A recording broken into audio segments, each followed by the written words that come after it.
এসে গেছি, এই ঠিকানাটাই লেখা ছিল। ঠিকানা? এটা আবার কিরকম ঠিকানা? এখানে তো দেখছি চারিদিকে খুবই নিস্তব্ধ, আর সামনে আবার পোড়ো বাড়ি। দাদা যে ঠিকানাটার কথা বলেছিলেন এটাই সেটা। 20 টাকা হয়েছে। এই নাও দাদা। আরে এই নোটটা তো ছেঁড়া, সংখ্যাগুলোও মুছে গেছে। আরে এখানে ভাগ্য মুছে গেছে, এখন আমার কাছে এটাই আছে, পরে যদি দেখা হয় ডাবল দিয়ে দেবো। কোথা থেকে চলে আসে কে জানে, ভিখিরি কোথাকারে। হ্যাঁ যা রে, একদিন এই ভিকিরি না তো রিক্সা চালানো পুরো বন্ধ করে দেবে। ঠিকানাটা কোথায় গেল?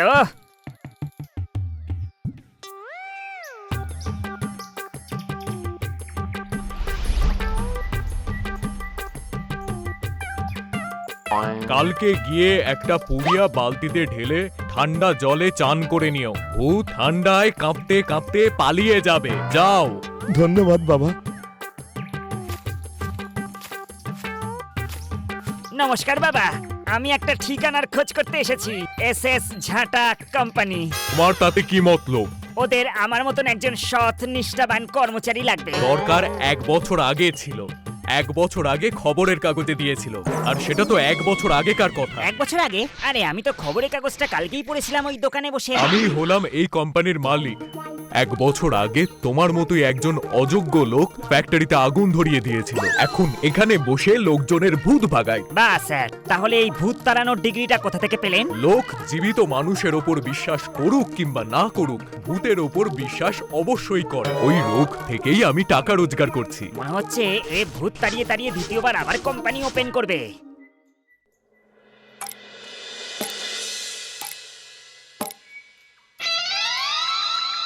বাবাকে, অফিসের তো ব্যবস্থা হয়ে গেছে, এবার গ্রাহক আসা শুরু হয়ে যাক।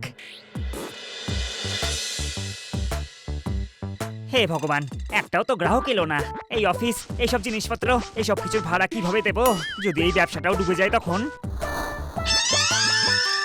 না না বাকে, এই ব্যবসাটা বন্ধ হতে পারে না। যদি এইবারেও প্ল্যানটা কাজে না আসে তাহলে আমি ভূত হয়ে যাব। আমি ভূত, আমি ভূত।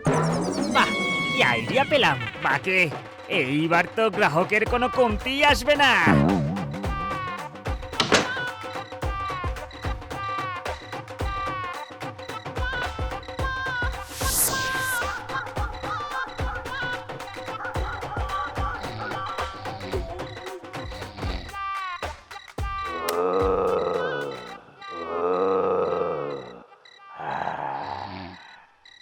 খেয়ে ফেলবো, সবাইকে খেয়ে ফেলবো।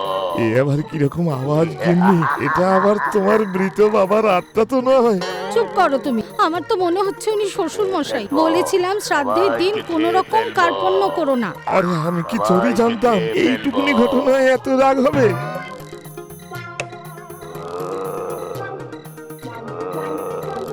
রক্ষা করো প্রভু, রক্ষা করো আমায়। সবাইকে খেয়ে ফেলবো।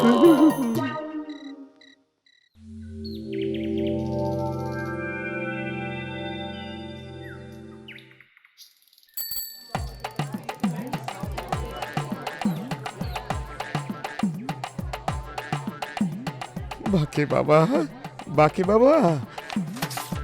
আসুন আসুন প্রধান মশাই, আজ এত সকাল সকাল দর্শন দেওয়ার কারণটা কি? কাল রাত থেকে একটা আত্মা আমাকে ঘুমোতে দিচ্ছে না।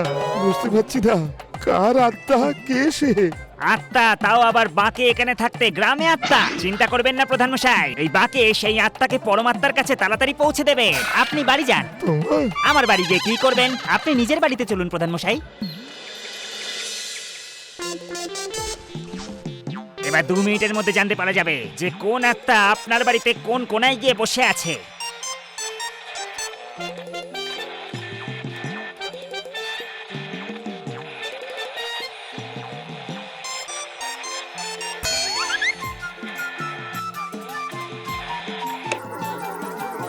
এই দেখুন, পেয়ে গেছি আপনার বাড়িতে এই ভূতটাকে খুঁজে পেয়ে গেছি।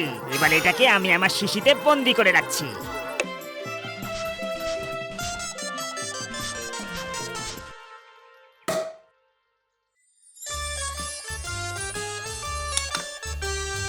এই নিন, হয়ে গেছে। আপনার বাড়ির ভূত এর ভেতরে ঢুকে পড়েছে। 2000 + 2000 ট্যাক্স কেটে এই টাকা। বাকে বাবা, কিন্তু আত্মাটা কার ছিল সেটা তো বলে দাও। আরে বলে দিলে কি সম্পর্ক তৈরি হয়ে যাবে? সুযোগ পেলেই গলা টিপে তোমার প্রাণ বের করে নেবে এই আত্মা। বলো, নাম বলার জন্য কি বের করবো? না না বাবা, তুমি এটাকে নিজের সাথে নিয়ে যাও। আমার আর কিচ্ছু জানার নেই।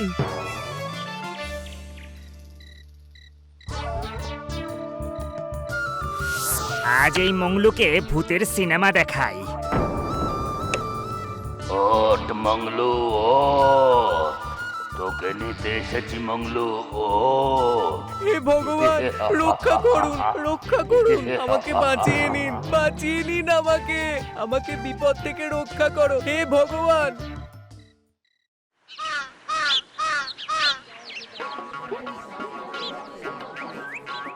এসে গেছে বাকে, এসে গেছে তোর নতুন মুরগি। তাড়াতাড়ি বুদ্ধ বানিয়ে পালিয়ে যাব। বাঁকে ভাই, নমস্কার বাঁকে ভাই। আরে মংলু দাদা, কি ব্যাপার? সব ঠিকঠাক আছে তো? কিচ্ছু ঠিক নেই বাঁকে ভাই, কিচ্ছু ঠিক নেই। কি হয়েছে দাদা? কালকে জানি না কোথা থেকে একটা আত্মা আমার ঘরে ঢুকে পড়েছিল। চিন্তা করো না মংলু দাদা, তুমি বাকের শরণে এসেছো, খালি হাতে ফিরবে না।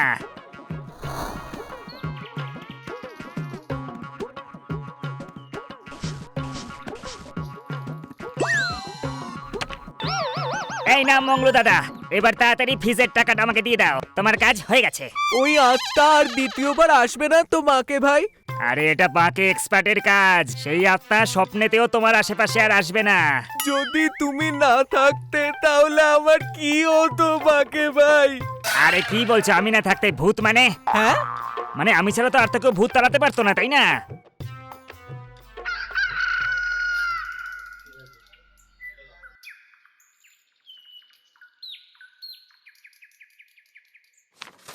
আসুন আসুন প্রধান মশাই। বাকি বাবা, সমস্যাটা এবার আমার নয়, আমার জামাই বাবার। সব সমস্যার সমাধানের জন্যই তো বাকে এখানে বসে আছে। জামাইয়ের উপর একটা ভূতের প্রভাব পড়েছে। সে কত তান্ত্রিক আর ওঝাদের উল্টো ঝুলিয়ে পাতালে পাঠিয়ে দিয়েছে। আমি চাইছি এবার তুমি গিয়ে একটু দেখো। এইসব আবার কি হচ্ছে বাকে? মনে হচ্ছে প্রধান মশাইয়ের বুদ্ধিটা বয়সের কারণে লোপ পাচ্ছে। আরে আমি শুলে চড়বো না। কি ভাবছো বাকে বাবা? কালকে টিকিট করে দিই? না না, কি হয়েছে? মানে বলছিলাম যে এখানকার কাজটা শেষ হয়ে যাওয়ার পর তারপরেই না হয় যাওয়া যাবে। গ্রামের লোকেদের তো বিপদের মধ্যে ফেলে দিয়ে যেতে পারবো না, তাই না? ঠিক আছে বাবা, কয়েকদিন বাদেই যাওয়া যাবে। তাড়াতাড়ি টাকা ইনকাম করে এই গ্রামটা ছেড়ে দে বাকে, না হলে প্রধান মশাইয়ের মতো এরকম দু চারজন এলে তোকেই বলি হতে হবে বাকে।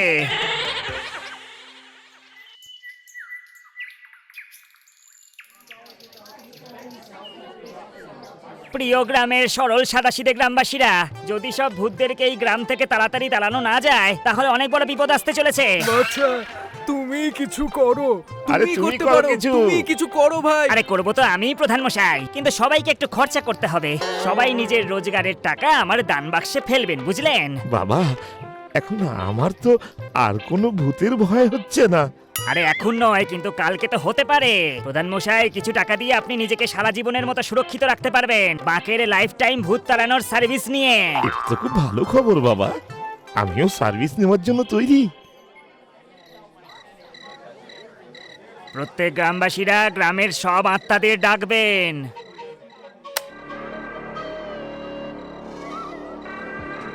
বাবা বাকে, আমি জামাই বাবাজিকে এখানে নিয়ে এসেছি। তুমি ওর মাথার উপর থেকে ভূতের প্রভাব ছাড়িয়ে দিও। এই প্রধান মশাই তো দেখছি হাত ধুয়ে আমার পিছনেই পড়ে আছে, সাথে আবার জামাইকেও নিয়ে এসেছে। কি ভাবছো এত বাকে ভাই? এখন আমার ভিতরে জিন নেই, ওর যখন ইচ্ছা হয় তখন আসে। আজ বাকে ওকে মেরে মেরে ওর চাটনি বানিয়ে দেবে। একদম ঠিক বলেছেন প্রধান মশাই। চলুন আমি এখন গ্রামের আত্মাদের তাড়াই। সবাই এখন আমার সাথে বলবেন, যেরকম আমি বলবো। ঠিক আছে বাকে বাকে বাবা। আশেপাশে সব আত্মারা এখানে চলে এসো, আমার সামনে এসো। সব আত্মারা এসে আমার সঙ্গে কথা বলো। এসো এসো সব আত্মা এসো। চলে আসো, চলে আসো, চলে আসো। এবার 2 মিনিটের মধ্যে গাছে রাখা প্রজেক্টরটা চালু হয়ে যাবে।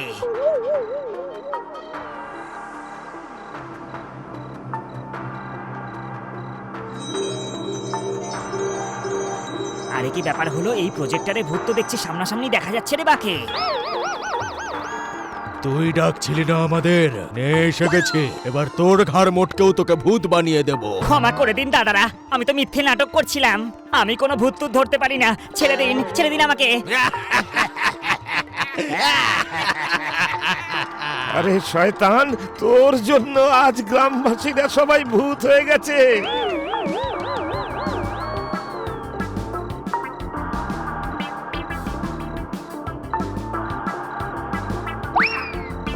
তাড়াতাড়ি পালা, গ্রামের লোকেদের সাথে সাথে তুই না আত্মা হয়ে যাস রে মাকে।